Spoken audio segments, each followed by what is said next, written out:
Welcome to Building Innovation, the podcast, convening experts to discuss issues and solutions.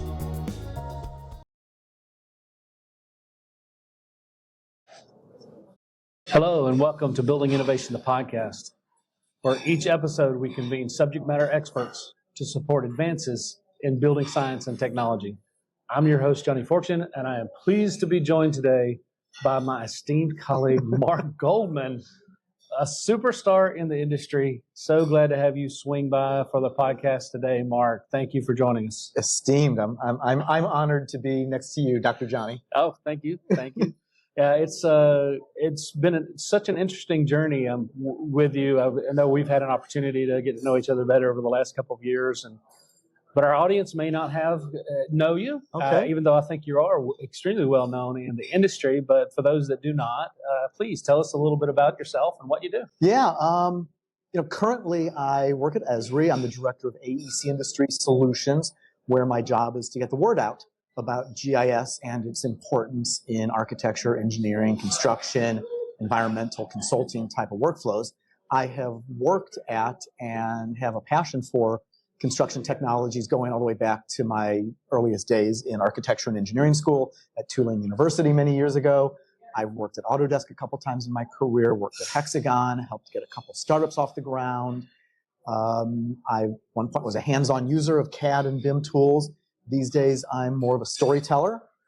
As it pertains to NIBS, for the last few years have been pretty active, with really culminating this last year being one of the vice chairs on the Digital Twin Integration Subcommittee, working on the effort to create some clarity around how BIM and digital twins come together, where they're complementary, where they might overlap, and where they might even be different.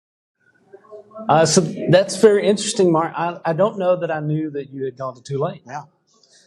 I wouldn't say it's a secret, but it was so long ago that I don't necessarily bring it up on a regular basis. The big green wave, right? Green wave, yeah. Okay. One of the only universities whose mascot is not plural. Oh, can you think of another? Mascot is not plural. None's coming to mind. The Stanford Cardinal. Oh.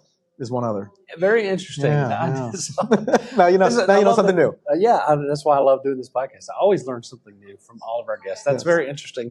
Well, that's not far from, I call Pensacola, Florida home. And so New Orleans is like the closest big city. And people often don't relate that, but mileage wise, it's really is the closest larger city. Pensacola was one of the closest beaches you could go to if you went to school in New Orleans. So I was in Pensacola once or twice. Oh, very good, very good. Well, let's keep that a secret, how great Pensacola is, so it doesn't get overrun. But so glad you're with us. And yeah, you mentioned a few things about, your work with NIBS and Esri. And let me just say, on behalf of NIBS, thank you to Esri. You guys have been a sponsor for several years. You've also participated in our Building Innovation, and we're recording from Building Innovation. So you've had booths and talked with a lot of our colleagues, and there's so much interest in what's happening with Esri and how you guys have advanced over the years. But also thank you to your volunteership individually and the work you've done. I know this Digital Twin Integration Subcommittee, which we'll talk more about later, has been a pretty heavy lift for the last year. A lot of involvement. Yeah. There's probably about 20 to 30 pretty active folks on the committee, working towards the completion of a position paper that those who have had a chance to take a look at it are pretty impressed. It's pretty unique in the industry. It's not an opinion piece. It's not an editorial piece. It's not a technical piece. It kind of fits in between identifying what to consider if digital twins are on your horizon, if BIM is in your wheelhouse, how to bring the two together and where it makes sense to bring the two together. Yeah, very good. I'm actually one of the folks that has been able to read it. I'm really excited about the report. It's in its final days of publication and be available publicly very shortly. But you guys did a fantastic job on that. I know even reading that I learned a lot about, the different perspectives of digital twins and how they relate to BIM. It's incredible wealth of knowledge in those pages, and I'm super excited. Thank you again for working on that. No, it's been my pleasure. It's really sometimes you work in the industry and you work to, build a better building or develop a better piece of software. And sometimes you work on the industry to kind of sort of push the ball forward for everyone. And this is one of those opportunities. So it's been an honor. Yeah, and I do know you have a fair amount of conferences. Esri has a conference as well, Yeah. and you speak at conferences, and so you're a bit of an ambassador and evangelist, Yeah. if you will, in the community about digital technology. Definitely. No, that's been sort of the common thread for, 30 something years is either as an end user myself telling my stories, but more recently, like I said, being a storyteller, reflecting what I see firms doing to deliver projects better around technology. So these days it very much is the intersection of GIS and digital twins, or GIS and BIM, or GIS and planning tools, being at Esri. But yeah, I've had my fingers on just about every kind of tech over the few decades. Yeah. And yeah, it's definitely as a passion as much as a profession. Well, yeah, let's dive a little deeper into that, because you mentioned, GIS and the connection to BIM, the GIS and connection to digital twin. So, those three topics, they are interrelated, and some of our audience may be in one or the other and not necessarily see the connection. So, can you talk a few minutes about, the basics of GIS, digital twin, and BIM, and then how they connect together, and your perspective on how all these pieces, make up the holistic picture? Yeah. No, I think it's a very important topic. 5 years ago, before I joined Esri, I could barely spell GIS. It was one of those technologies that was sort of tangential to the BIM work, the CAD work, the 3D modeling work that I would do.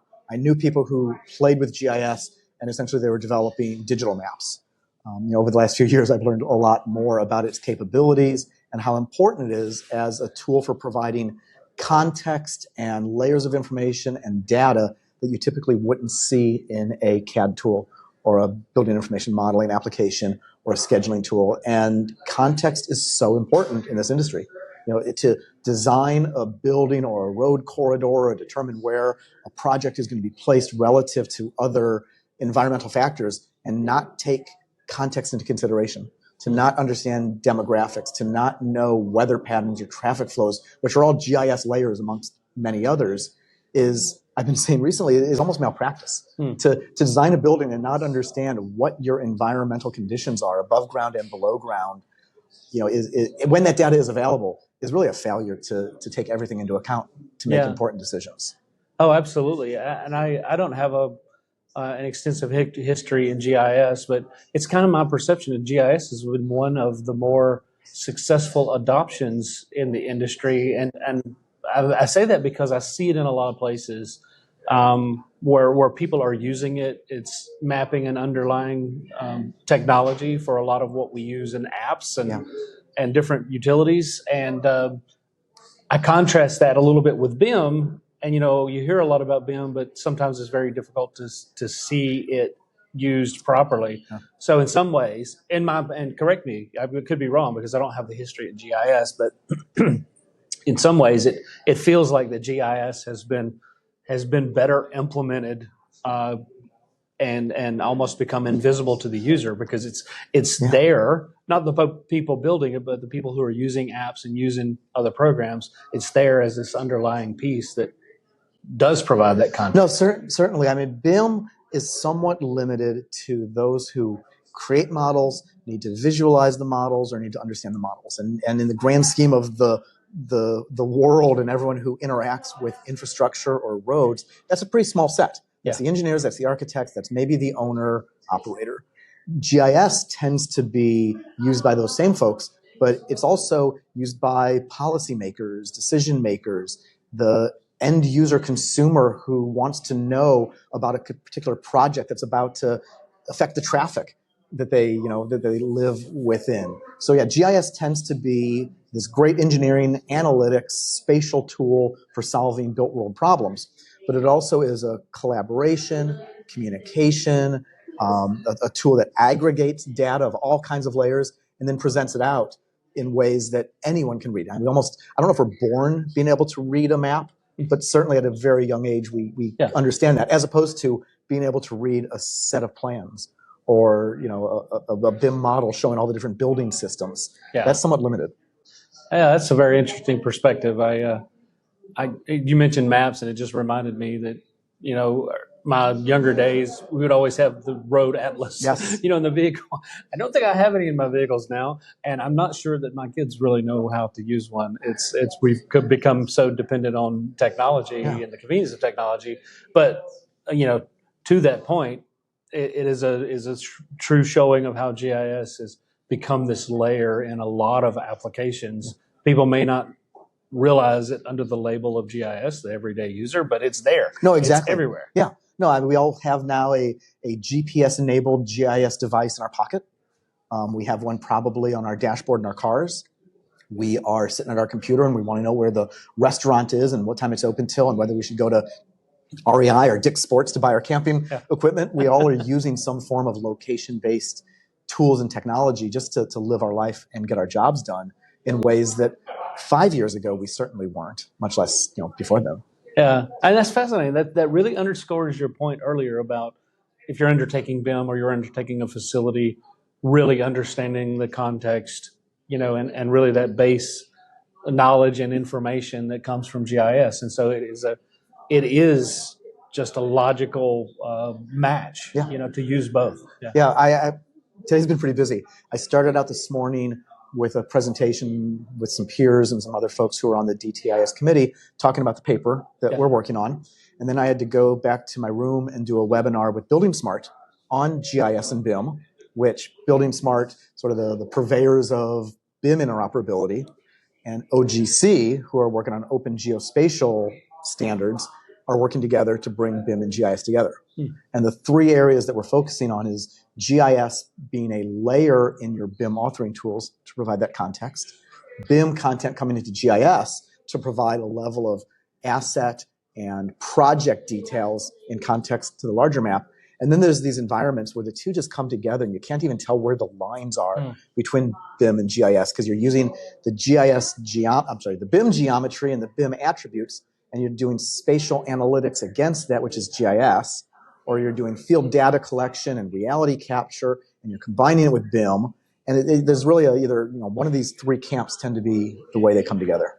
I mean, that is fascinating. And one of my opinions about technology is the better the technology is, the less visible it is to you. It's like it's so integrated into what you're doing. You don't really stop to think about the technology and how to make it work. It's just there. It just works. It just works. Yeah.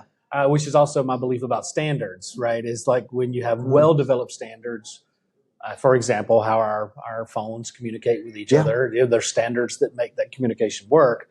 But we don't think about it all the time. We just send a text message. Right. And whether the person has an Android or a BlackBerry still or an iPhone, it doesn't matter. And who their carrier is, who their provider is, and it works because there's standards in place. And so definitely, I'm so appreciative of volunteers like you that help contribute to the standards, help to contribute to the development.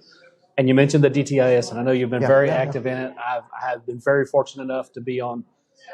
Probably average at least one call a week with you over the last year. And so I've seen your leadership and your knowledge, which is incredible.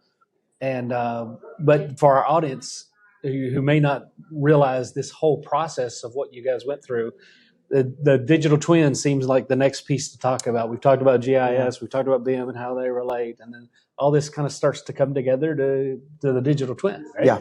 No, it's been an interesting year or so focusing on BIM and digital twin, working towards the creation of the position paper. And then meanwhile, my day job, like I said, is storytelling around GIS and BIM and these other technologies. Very often GIS is the underpinnings of digital twins. And digital twins are often described as a system of systems, various data feeds and data layers coming together that is a virtual representation of a physical structure in our built world environment where the data is being synchronized on a predictable basis. So you've got, in many cases, a BIM model with its properties in context to a site with IoT sensors or some other type of sensors that are indicating the performance of that building. And that's what I'm seeing on a very regular basis in the world of digital twins. And very often, GIS is that underpinning, that foundation that brings it all together, and BIM is the layer of data that allows you to visualize the project in a way that makes sense, a 3D environment, Yeah. and then the sensor data coming in to tell you whether things are performing or meeting spec as you need them to. So that's kind of my day-to-day Yeah. life. I can't complain.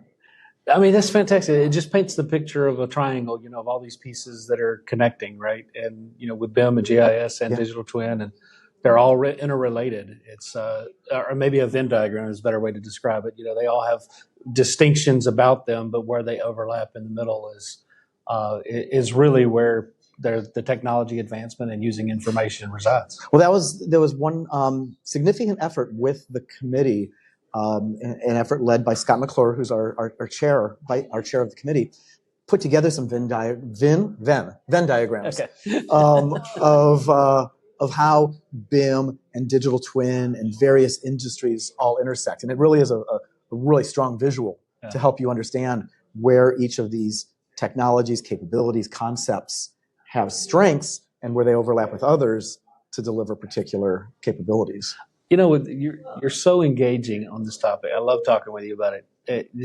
It seems like you really love this. Like, it's just not a job for you. Like, you're very passionate about this. And the technology adoption, and that's always very engaging. I know for your audiences. Well, you mentioned Tulane. I went to school in Tulane. I was working on a dual Bachelor of Architecture, Masters of Engineering. It would have been a 7-year program. And 3 years in, I was already, fingers deep into CAD usage. And I had a buddy come up to me and said, "Mark, what do you think of this idea?" And it was a technology brainstorm, big, hairy, audacious goal kind of project. And I dropped out of school. And I started my first CAD consulting business in 1991 at 21 years old. Wow. Ran that for a few years, got hired by Autodesk at 24 years old, brought out to the Bay Area. So yeah, my whole career has been in this singular space, if you will. Yeah. And yeah, it definitely is a profession, but it's also a passion. So for young professionals that are entering, and I think many people are beginning to see the AECO industry is much more technologically advanced than has been traditional. You have cloud services, and you have iPads on the job site. I mean, there's just a lot of connection here. If you're talking to someone that's maybe trying to find their field of study, entering into college, what would you tell them about this industry? What would you want them to know about this industry that would really be fulfilling for them? Gosh, I would echo what you said as far as the industry at one time was not a technology enthusiast, but today it definitely is. And there was a time where virtually every presentation you saw was showing a chart about the construction industry adopting technology at a slower pace than farming and fishing was the typical chart. And that was the era of tech shaming our industry. And I think those days are gone. Yeah. And I don't know if it's necessarily because baby boomers are retiring and millennials coming in, or the fact that we all carry around more technology in our pocket than we could have imagined 10 years ago, or that owners are also evolving and demanding information at a pace and a frequency and a level of detail that they never did. But yeah, AEC is a technology leader amongst industries now. And I'll rephrase what my professional friend Ian Howell said. It seemed like for many years, a few of us were trying to push a rock uphill. Yeah. And now it feels like there's a bunch of people at the top of the hill pulling on that rock, making it a lot easier. Yeah, that's fantastic. I've seen that through the last 20 years in this industry myself. That we've transitioned from the push to the pull, and there's such a demand for it, and there's demand for more, that it's really driving the innovation. And it's an incredible time to be in the building industry and the construction industry. It's really a good time. I think it's opening up. People are realizing, one stat that is always a little alarming to me is from a McKinsey report that 41% of our workforce is expected to retire by 2031, I believe it is. And that's an alarming statistic. And so we have to do two things, in my opinion, to mitigate that. One, we have to continue to advance technologically and use technology everywhere it makes sense to make things more productive and more efficient. And then two, we've got to attract new talent. Yeah. And I think where we're at, in technology for AEC, as you pointed out, I think we're at that point where now we're beginning to see talent that wants to come into this industry because it's not, it's not just swinging hammers or working saws. Well, I think those two go hand in glove. Yeah. We have to use technology to build things, design things, operate things better, and we need to make the industry more interesting to a generation who was born with a phone in their hand, or maybe soon after being born, they had a phone put in their hand. And I think those two go hand in glove. That if you are of a generation where you spend a lot of time looking at a phone or using a phone to plan your life or using a phone to distract yourself from whatever it is with whatever game, if those same methods of engagement and productivity and lifestyle can be part of your job, you're going to gravitate towards those versus thinking you just have to sling a hammer and operate a dirty saw all day. That's fantastic. I remember I came from a construction family, and so my stepdad, he taught me a lot. I worked, summers and weekends on job sites, and I learned a lot about construction. At some point, I learned I would rather draw it and model it than build it, but that was just me. And so when BIM came about, and I was talking to him about it, he was still of the old school, just had developed his skill for so long. But we are facing a labor crisis really in all industries. Mm-hmm. And so we have to do those things to mitigate it. And I'm excited about where we're at. I'm excited about the tools that are already there. And I just want to ask you, if we flip it a little bit, there obviously still are some challenges out there. What would you say, Mark, is like kind of top of list of some of the challenges that you see? Yeah, not issues or problems. Yeah. I know you're such an optimistic guy. No, I'm very optimistic. But some challenges that we do need to get beyond. Yeah, I think there's still a history or legacy of fear, I might be the right word, of sharing information beyond broader than it has been shared historically. BIM has been around for 20 years or so, and the idea that you would share your BIM model with someone in the construction life cycle out of fear that they're going to steal your intellectual property or they're going to build something contrary to what showed up on the drawings because the model showed something different. Those are big issues that one particular architecture firm or construction company isn't going to solve, but I think that still is a challenge. True sharing of information, collaborating at the level that is necessary to build efficiently without the losses and the behind schedule standard that is still the practice today. Yeah, that's very interesting.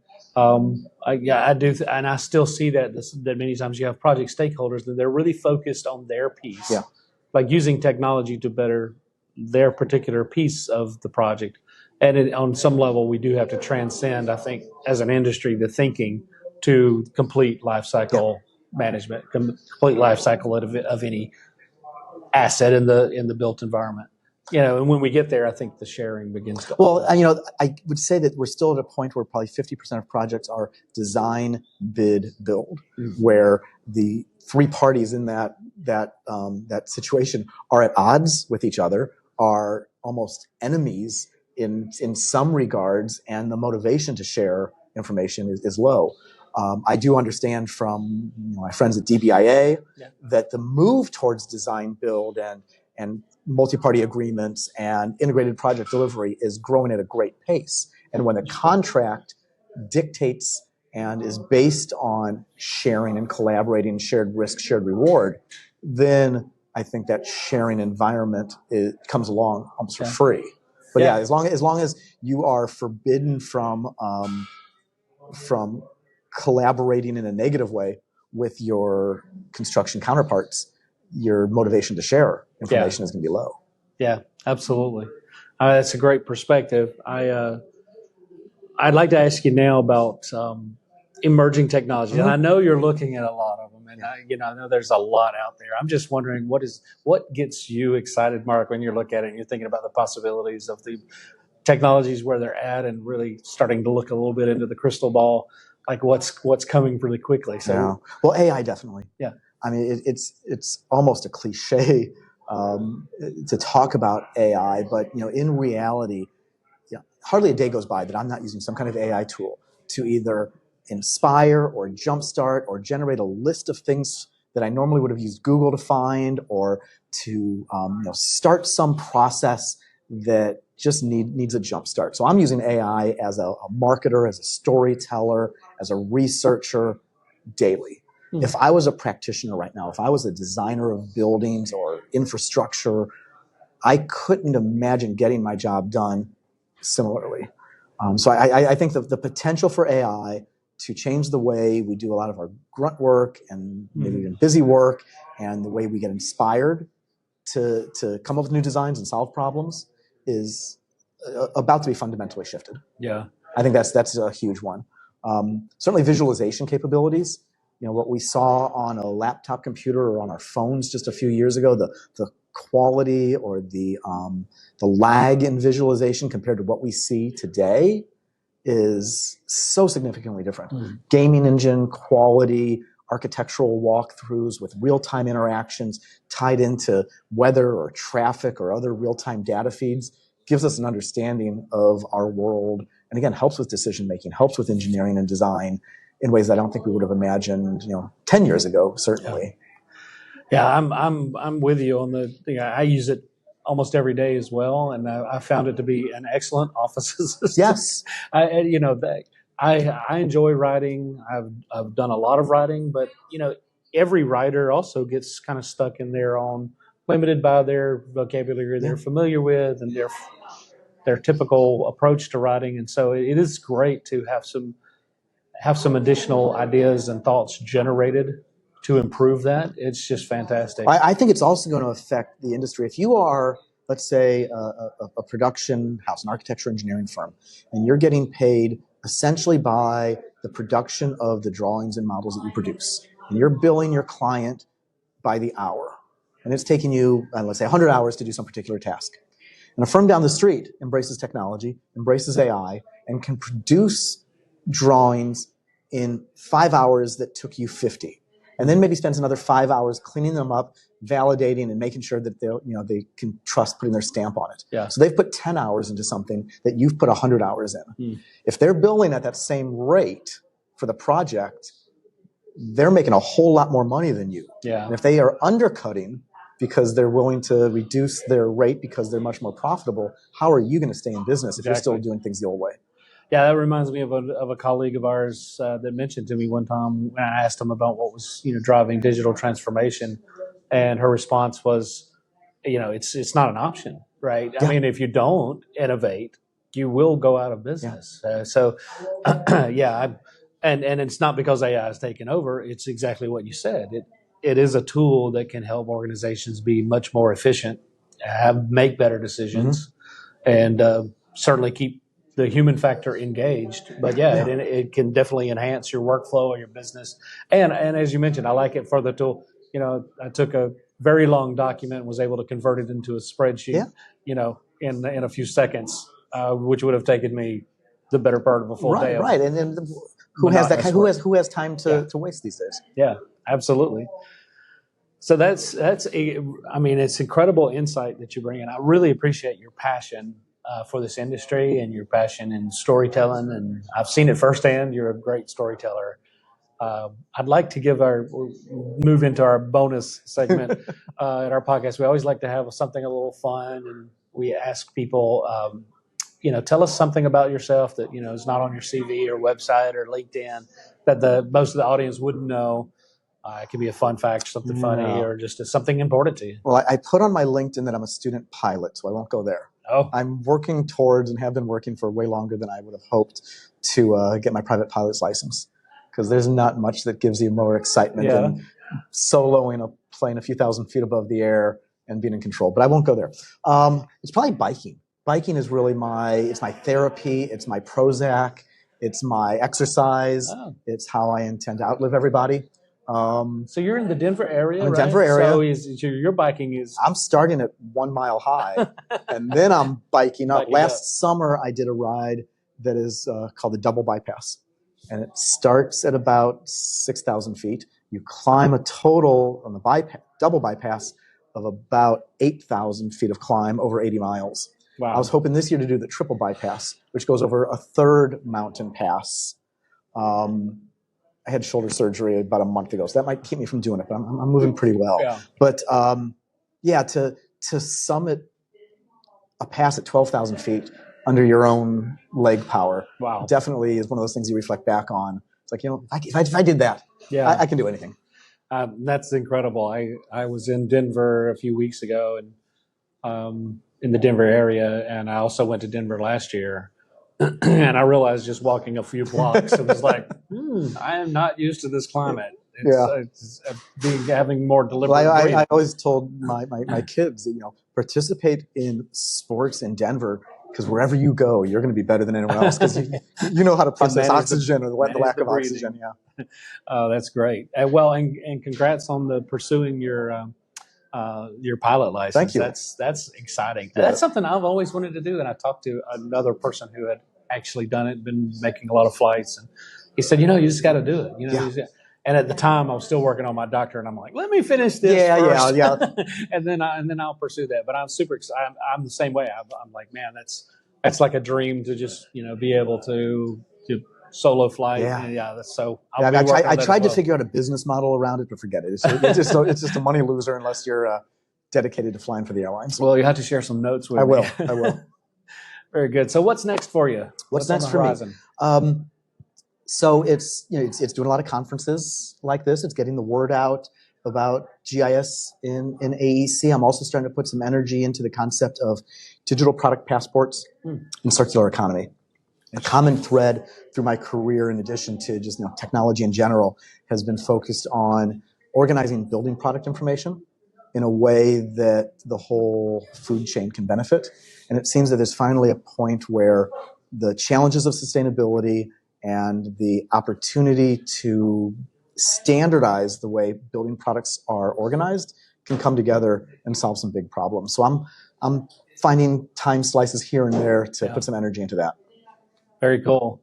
Well, it's been great chatting with you today, because it's obvious you're a great storyteller, and obviously that you're great at communicating some very technical topics, but in a way that it's just easy to understand and absorb. So thank you for coming pleasure, today. Johnny. Just as a recap, some of the more, all of it was important, but some of the things that really stood out to me was just the idea around, you shouldn't be doing BIM without GIS. You shouldn't be doing any kind of design without that base information that provides the context.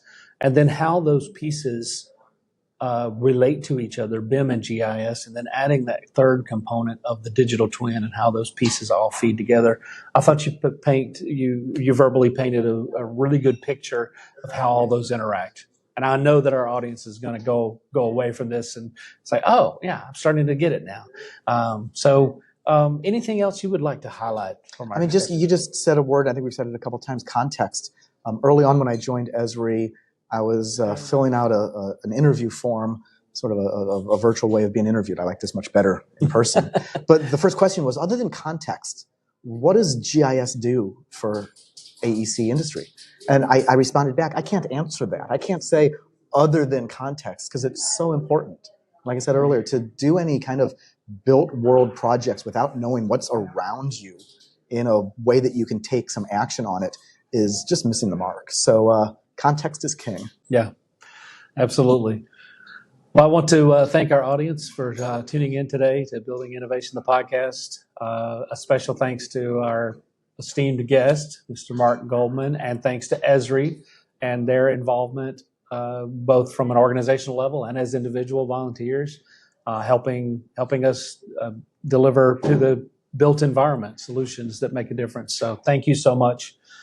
Thank you individually, and especially for coming and sharing your expertise. Just a wealth of knowledge, a great, very well articulated technical topics that is easy to understand. So thank you so much. My pleasure, for coming Johnny. Today. Great to see you. So you can subscribe to Building Innovation, the podcast, wherever you listen to podcasts. We're across many channels, and be sure to check out the NIBS YouTube channel for more great content.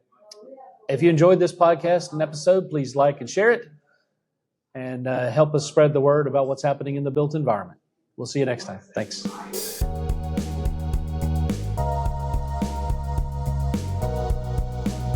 You've been listening to Building Innovation, the podcast, the official podcast of the National Institute of Building Sciences. For more information, visit our website at nibs.org.